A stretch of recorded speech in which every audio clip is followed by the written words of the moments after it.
कौन आपन को भी सकाळ उठी जल्दी ब्रेकफास्ट बनेबा कष्ट लगे तो आज सुपर फूड ब्रेकफास्ट सकाळ टेंशन को पूरा दूर करिवो।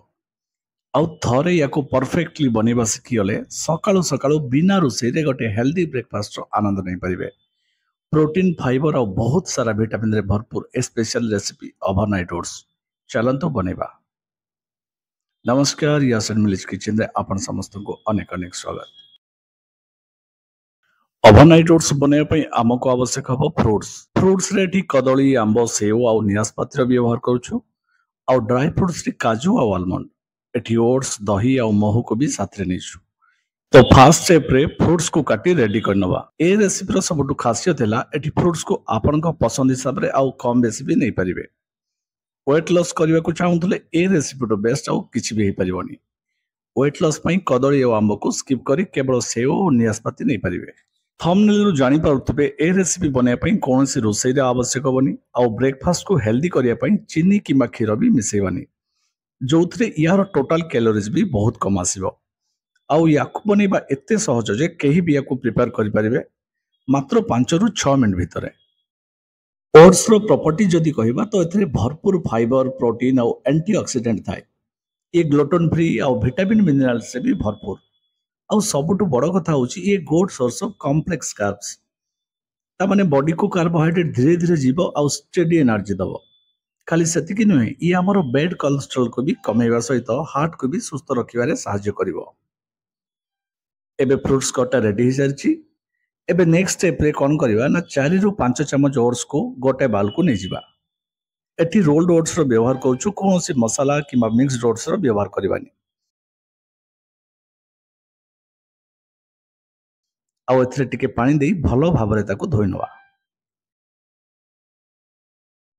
एबे नेक्स्ट स्टेप रे जेहेतु क्षीर रो व्यवहार करबानी तो 6 रु 7 टी आलमंड रो चोपा को एमिति बाहर कर नवा।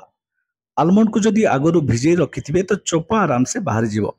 नले 2 रु 3 मिनिट गरम पानी रे पकै देले भी यार चोपा आराम से बाहर जीवो।